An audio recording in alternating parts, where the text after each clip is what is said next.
Hello, everyone. Good evening. Welcome to Conversations with MM and happy Easter. Hope you're doing well. And it's already April. It's the middle of April, and we are actually feeling like summer despite our season, which is still um, spring. I believe that for me, spring is the new year. I personally consider spring is new year because I adhere to the cosmos, to Mother Nature. So to me, spring is the new year, not winter, which is January 1. So, well, it's all up to you. But to me, I really do especially celebrate um, spring as my new year. Like that's why there's spring cleaning. You clean up because it's new year. It's a season of hope, and it's the time when Mother Nature regenerates, wakes up. Like we have leaves that are like baby green. We have flowers blooming. We also have allergies. So take care of yourself during this season because, we would sneeze a lot and boost yourself with a lot of vitamin C and be careful of the pollen intensity for that day.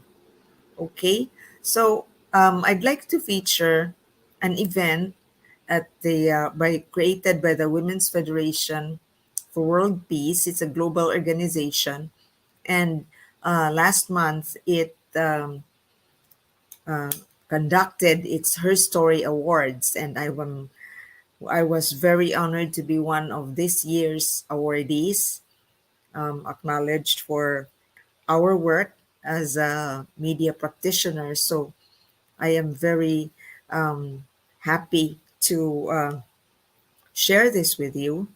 And I'd like to show this picture because this was at the Saint, no, um, at the in New Jersey in Elizabeth, and there were six awardees.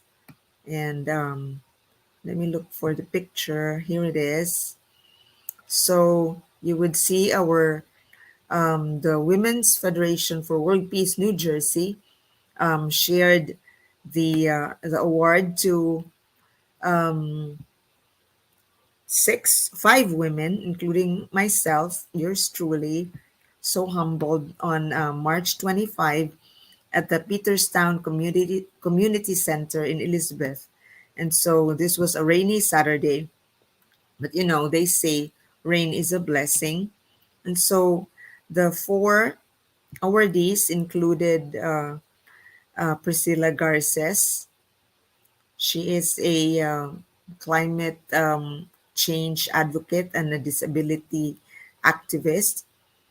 And she is, oh, and the next one is um, her name is Kamlu Rajani, a cultural advocate, cultural development advocate. And we also have Ritu Chopra. She is a writer and a film director. And we have Australia Cash, who helps on the financial empowerment of women. And this is brought to us by the Women's Federation for World Peace New Jersey, which is chaired by Christine Rapada, and in collaboration with the WFWP USA, Miss Katerina Connery. So it was a very meaningful event. And also, we also have the Josephine's Place, represented by Sheila Cassie as one of the awardees, a nonprofit that has been awarded um, for its um, community outreach to women. So it was an honor, and I was happy to have with me my dear friend, colleague in the media, Christina DC Pastor of the Philam.net. She and her husband Rene went there I was so happy. And of course, my twin, Merly Barlaan, the WFWP International UN Relations Director. And that in the middle is that's Katarina Conry of WFWP USA. So I'd like to share this with you, this acceptance speech of mine. Take a listen.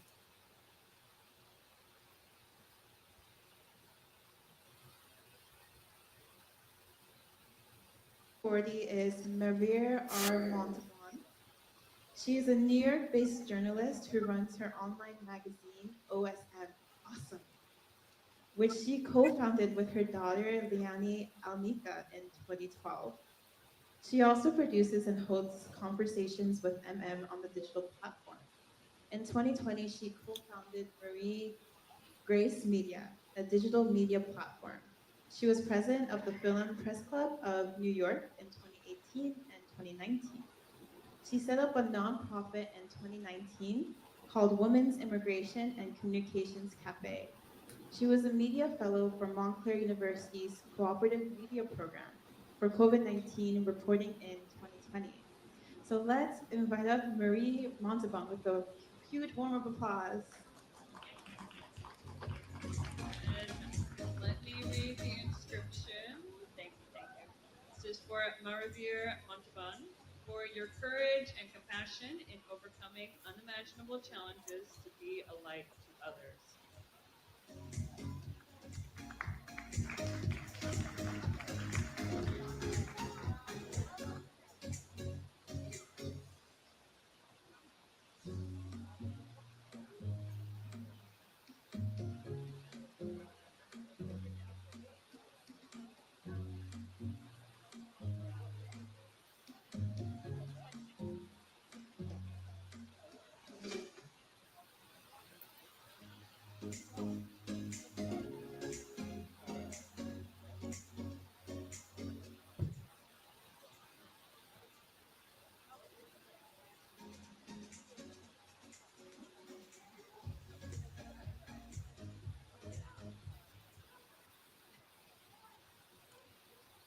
Hi everyone, thank you so much. Thank you WFWP organizers for this honor that I received today. Um, Her Story Awards is a very attractive body of awards in history, her story. So that's like, okay, I'll accept this very with a very grateful heart. Thank you so much. And it's an honor to be here.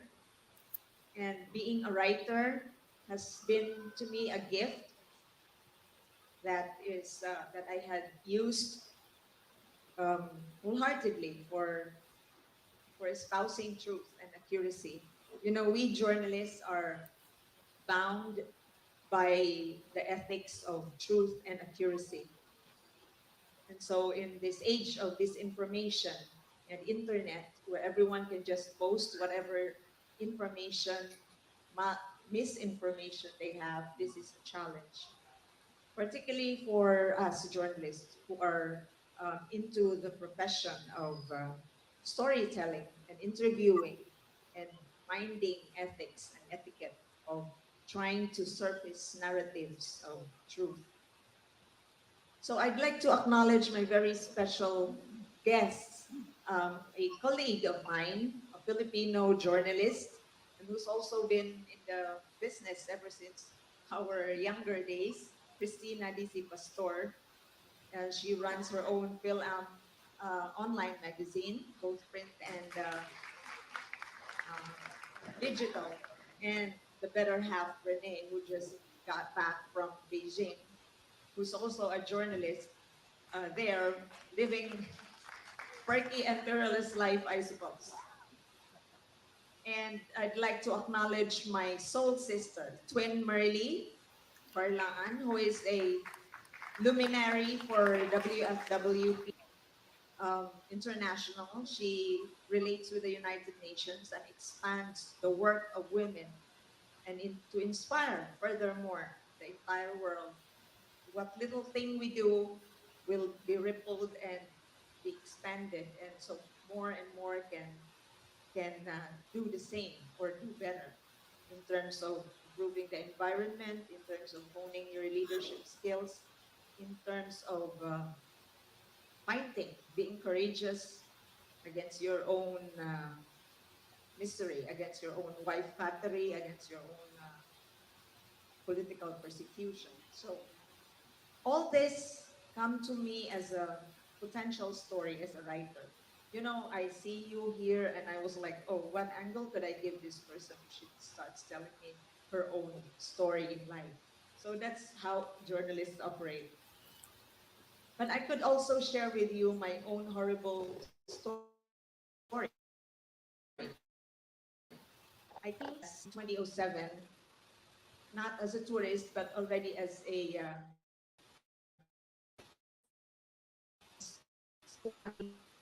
was killed in 2007 in the Philippine elections, which is not surprising for Philippine context because we are kind of violent when it comes to that particular period in our public life when elections come, killings happen.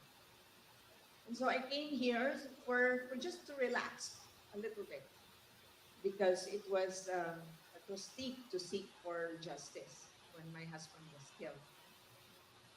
But providential grace happened. A friend of mine, a new lawyer, told me, "Why don't you apply for political asylum?"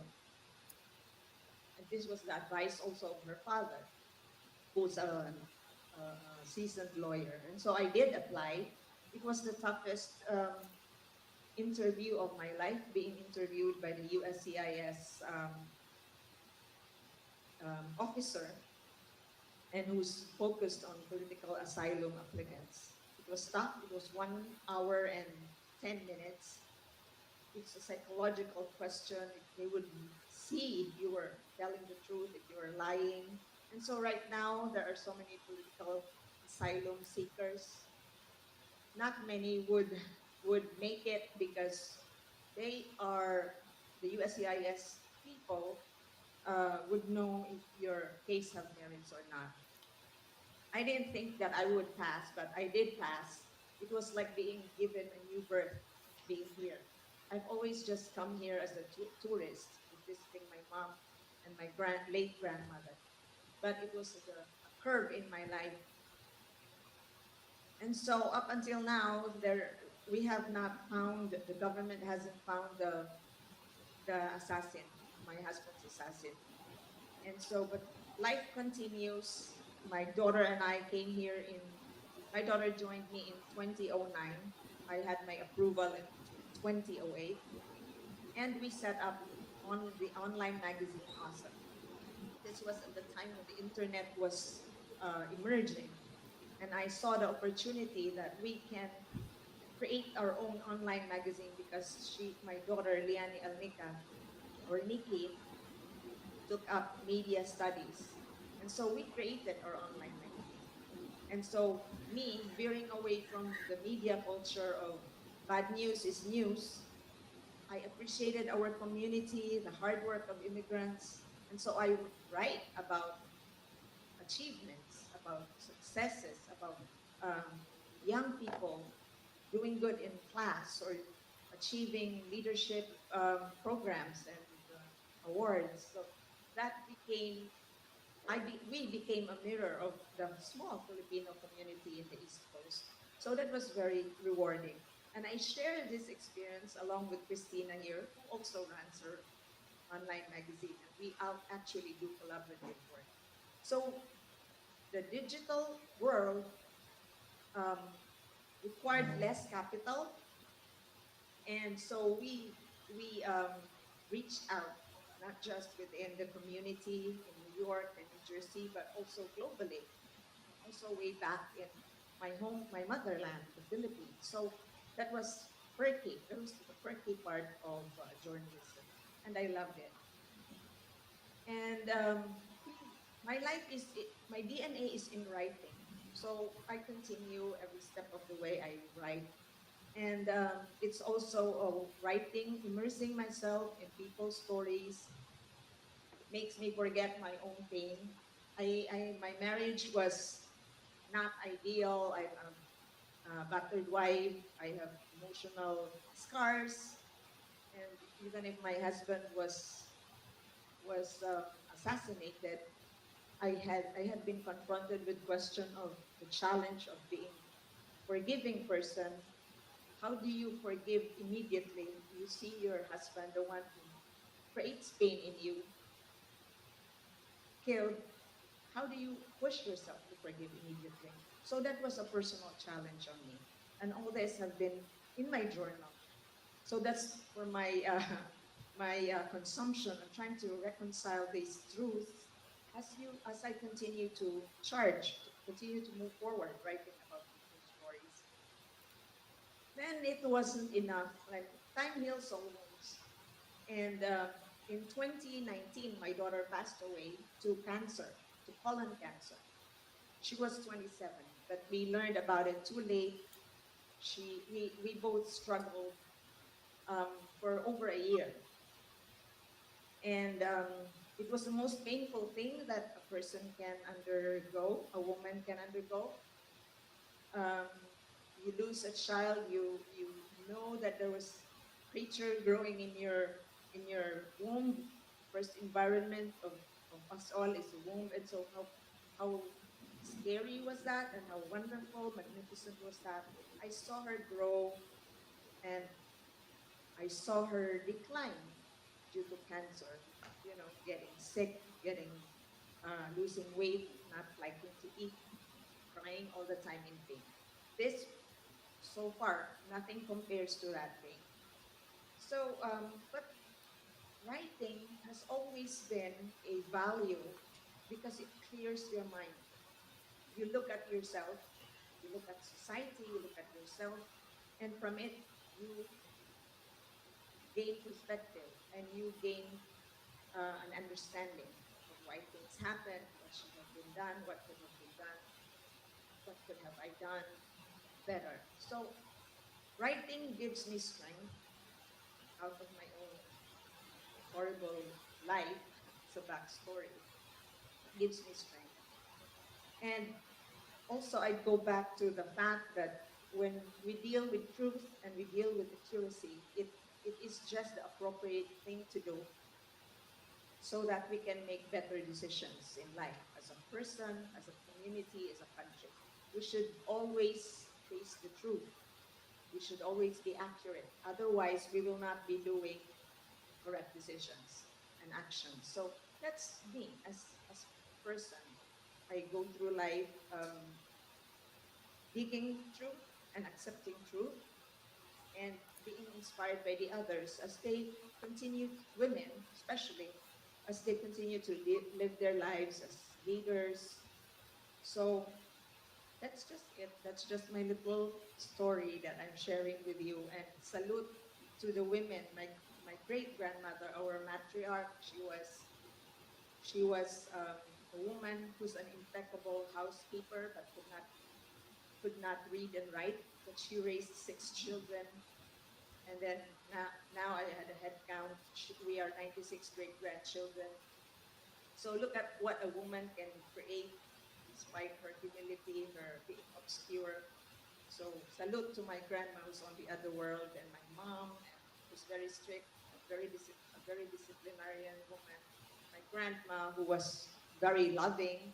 So this I acknowledge, and my daughter who is on the other world, and I keep talking to every day anyway to guide me, protect me, and I still like rant why she left so early, but that was God's will. So that's my little story, and keep on inspiring me, telling me your truth, and we continue to write our stories to make this world a little better. Thank you again to my friends who are here for the love, Christina, and they're both Christinas, Christina and Merly Christina. Thank you all. Thank you, Katarina.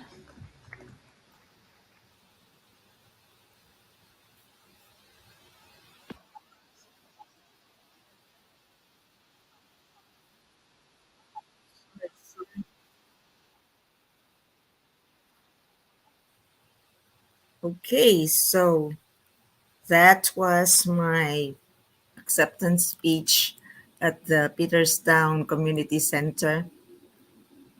So, of course, I had to acknowledge my great grandmother, Lula Ipang, Filipa Pasco, who's an obscure woman but very pious, very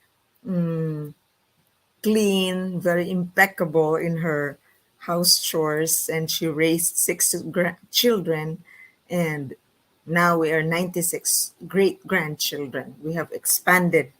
We are such a community, and we're worldwide. We're everywhere. U.S., Philippines, Saudi Arabia, Dubai.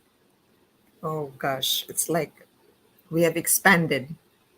Um, and thank you so much also to my beloved grandmother Lola Nara, who is a dressmaker, and she created all my clothes since I was a baby until I went through college. She did my uniforms.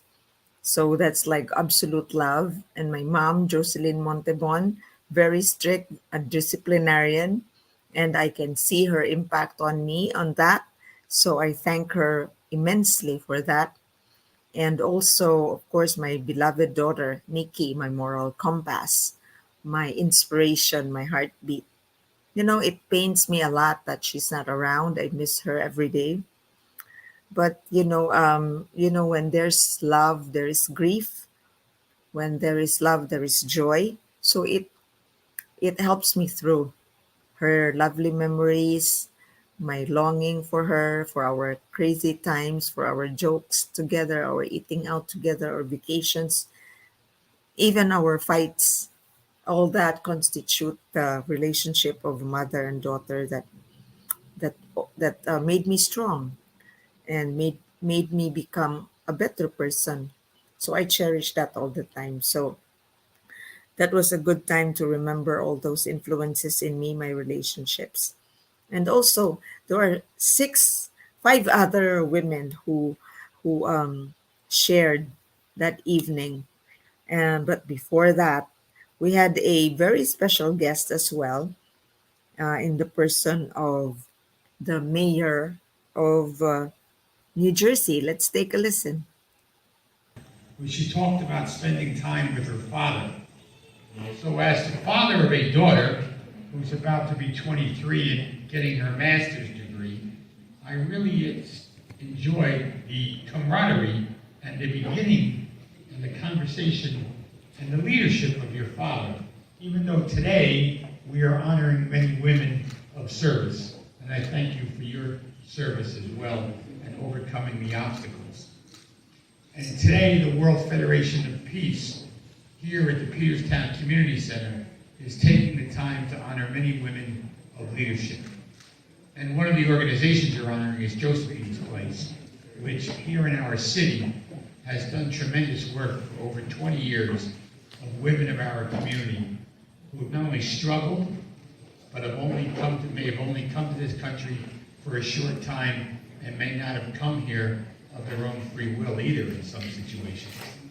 So you've taken the time to honor an organization when first presented to me. It was an organization all about education of women, not only in society, but in the workplace. So I thank the World Federation of Peace and your leadership for taking the time during Women's History Month to point out women of society, women of our city and our community, for their role and their leadership in helping others achieve greatness in our community. I hope you enjoy the rest of the afternoon, and I really thank you for taking the time to allow me to say a few words. Thank you.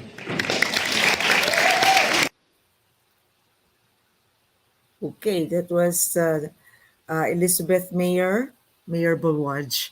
Thank you, Mayor, for your for coming and gracing to the WFWP event. It meant a lot. And also, events like this, ladies and gentlemen, always have like perks, always have some zest into it because of young people. And I'd like to um, show you the piano rendition of Huon Barlaan. He actually opened the event with his piano rendition.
Thank you, Yuan. That was a soulful rendition for that afternoon. And so I would feature another awardee, the Her Story Award awardee. Her name is Priscilla Garces, and she touched my heart. And so let's take a listen to Priscilla. Words of gratitude. I want to thank WFWP, the Women's Federation for World Peace. I want to thank Katerina Connery. I want to thank everybody in this room for being here, all the elected officials, um, Patricia Perkins, the mayor, the assemblyman as well for being here. Everybody in this room has an inspiring story. And I would like to start my story by introducing myself a little bit. As most of you have, as some of you, maybe some of you know, but others don't know. A lot of you don't know. But my name is Priscilla, and I was born in Ecuador, in Quito, Ecuador. And that story starts on a Saturday, on a spring day. And I was born 3 months premature, weighing 1 pound, 12 ounces.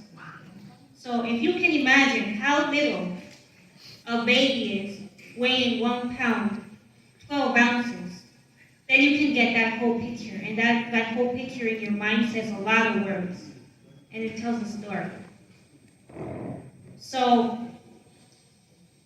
I was born in a hospital that didn't have the right equipment to sustain life in a premature infant. And because of that, my parents had to travel miles to get to a better hospital. I had to be carried by my father in his arms and a portable incubator, just without the necessary oxygen supply, just to get to a better hospital that has more equipment. So and then when I got there, many people thought, well, you know what, you're not gonna make it. They told my parents, he's not gonna make it, and you're just gonna have to prepare for the worst. And then I was 3 months in a ventilator, and that caused a lot of problems. That, because of the sudden increase of oxygen, I lost my sight completely. But you know what? My parents decided, well, we're going to migrate to the United States in order for me to get operated in hopes of restoring my sight. But because the damage was already done and my condition was so advanced, the retinopathy was practically there was nothing that I could do. So I learned Braille at the age of 3, thanks to a young teacher who started teaching her first year. And she had the patience and the vocation to help me learn Braille and teach, and with the education. And that opened a lot of doors. So fast forward to school, I ended up graduating with honors in school, in college, in high school. But you know, I had some setbacks, and you know, life is not always the color of roses. And thanks to the support from my mom, who is here, she has supported me all throughout my journey ever since I came on this earth. And she has done so much to support me until today. And you know, mothers are the pillar. And I believe that, you know, mothers are the ones who teach, who have the wisdom, who guide, so that the daughter could continue on with the mission. Because a woman knows her mission. When the little girl becomes a woman, she learns her purpose. She learns her value. She learns that she has a mission on this earth. Everybody in this room have a mission. And, well, I went to college. And you know, back then, because I was in school, the technology was hard copy Braille books, which when I carried them in my back, it was heavy. I had a portable Braille computer, which was clunky and bulky. But at home, I have a Braille typewriter, which is from the 1950s. It looks like a 1950s typewriter. So that's how I learned Braille. And that's how I used to do all my schoolwork. And when the materials were not in time, then, you know, I had to rely on people to help me read because the materials were not in an alternative format and in an accessible format at that time, because it took long. So then fast forward to college, and I managed to get my education with a bachelor's in diplomacy and international relations, then a certification in bilingual translation from New York University, while the diplomacy and international relations degree is from Seton Hall University. And then later, I proceeded with my master's in nonprofit leadership and development from Fordham University. But that's thanks to all the technology that we have now, like the iPads and the iPhone and the screen readers that is necessary for me to read. And that's what opened a lot more doors, because I ended up working with elected officials. And I also ended up working in organizations like the United Nations for a brief period. And I would do research and prepare different projects for presenting the staff at the UN, and attend different assemblies, different general assemblies, and talk to ambassadors at the United Nations for that period. And it was a challenge, but I liked it because I am a person of challenges, and I have this constant need to learn something new. Sometimes being in that same routine can sometimes become a little bit, I would say, stale, but when you learn something new, you have more exposure to a lot of different things. And you don't necessarily have to see with your eyes in order to go ahead and look around, because when you can't see with your eyes physically, you can just focus on what you can see within you, within your heart. And you know, this is and my mission is to do the advocacy work for people with disabilities. And one of the things that that I found out during this whole COVID 19 pandemic was that you always have to find a silver lining amidst the negative that is happening all around the world. And I found mine. And my silver lining is that when you use the technology to your advantage, like the virtual Zooms and all the virtual communication and the digital platforms and writing and all those things, you can connect with other people. Now, even if if it's not in person, you still have that connection.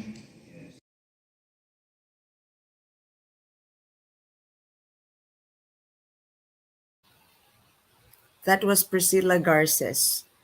She's a disability activist and the last but not the least of the recipients of the Her Story Awards 2023 by WFWP New Jersey.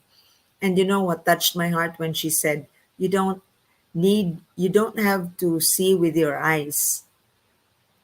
You can also see with your heart on what you want to do, on what meaning you want to do in your life, and how impactful you can be for others. So that was that touched me really, because like, can you imagine Priscilla was blind ever since she was a baby, and I don't know what's in the mind when you're not able to see colors. You can feel textures. You can feel um, you can feel soft, smooth, rough, and all that. But the eyes, the color that we see on the horizon, the trees, everything, the clouds, the blue sky, the blue sea. I wonder what is inside that beautiful mind and heart of hers. But I salute to you, Priscilla, and to everyone else for your mission in life, for your chosen purpose. And of course, salute to your mom who gives you strength. So, all the best, and I'm praying for your strength as you go about doing what you love the most for the others. So, that was truly a very wonderful time being with WFWP. And it feels good that somehow your work is being acknowledged. And the event was perky because you would see the artsy, the creative, and the energy of young people. And the closing was a very upbeat dance. Take a look at this.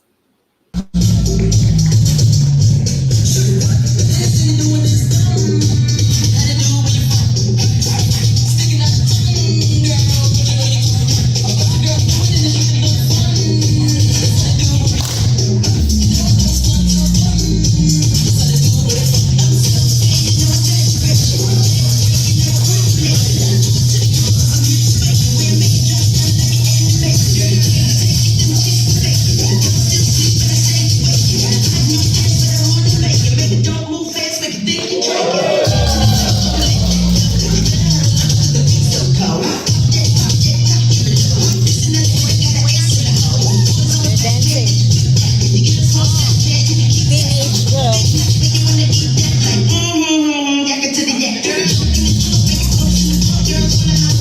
Teenage girl.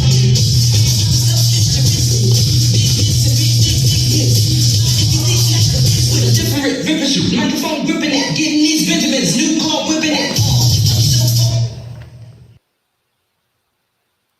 There you go. I wish I could dance that well, but it's never been my talent. So the dancers were daughters of women leaders. And these young ladies are also honing their talents and leadership in their own turfs at school or in the program, church programs, and they dance. So that's wonderful. It was a good way of closing the event. So once again, thank you so much, WFWP, for the honor you have given me and to everyone else. And also, I'd like to, hey, shout out to my twin who's always there supporting, and Elena Bahian, another friend of mine and a colleague at a classmate at the UTS, who I saw for after so many years since the pandemic. So it was a happy reunion. Thank you. Hello, Elena, and hi, twin. So I think that's just it for now, ladies and gentlemen. I hope you had fun um, enjoying the show that we had, the event that we had for International Women's Month. So before I go, let's take a look at this.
Okay, so finally, I'd like to acknowledge the leadership of WFWP New Jersey, Christine Rapada, and WFWP USA Vice President Katarina Connery for putting together this event.